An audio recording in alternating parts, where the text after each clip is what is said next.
Now, with Ukraine's economy balancing on the verge of default, the country's new leadership is welcoming Western diplomats in the hope of getting urgent aid. EU Foreign Policy Chief Catherine Ashton has promised support, and Washington said it will weigh in too, in addition to an IMF package. But as RT's Alexey Yaroshevsky reports, many Europeans are not so happy about saving Ukraine from default.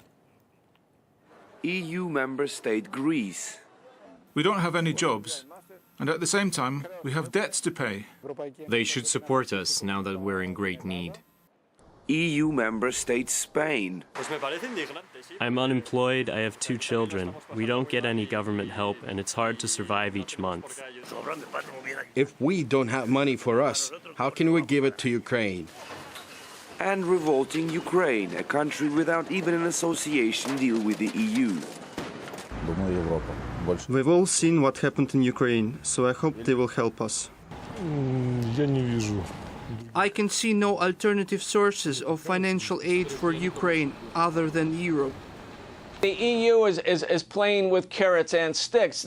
There's economic integration, which is going to mean that big parts of the Ukrainian working population will see a deterioration in their living style. The fantasy about entering Europe, the streets being lined with gold, that's a fantasy, because the real project is an IMF-based austerity program. With questions about who will lead Ukraine into the future and whether the country will stay together, one thing is clear. It's the ruined economy that needs to be revamped first.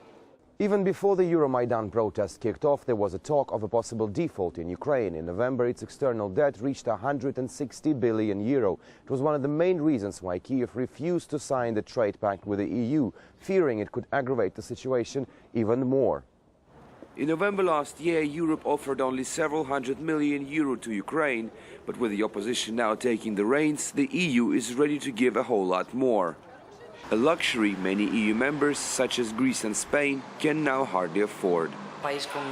Spain can't help now. I'm just speechless. This idea is worse than anything. First they put Greece into huge debt, and then they offer Ukraine all the money?